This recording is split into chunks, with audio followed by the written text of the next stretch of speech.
So for those who don't know what retrohaling is, when you retrohale a cigar, instead of blowing the smoke out through your mouth, you blow the smoke out through your nose. Retrohaling is very common, and it's also another way for you to understand and convey the flavor profile of a cigar. So if you watched a cigar review before, you might have heard a cigar enthusiast say on the retrohale.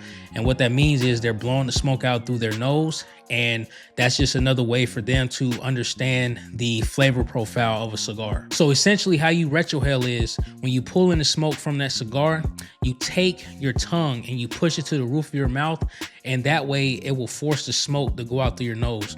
So instead of blowing out through your mouth, when you pull the smoke in, take your tongue and push it up to the roof of your mouth and allow the smoke to go through the passages of your nostrils. With that being said, if you are a beginner to cigars and you want to learn how to retrohale, I would say this is something that you would have to practice and practice over time, because a lot of people don't get it on the first try.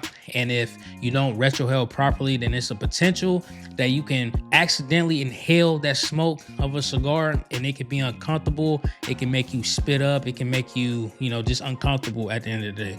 So I think this is something that you need to practice and continue to do over and over again so you can build a good muscle memory for.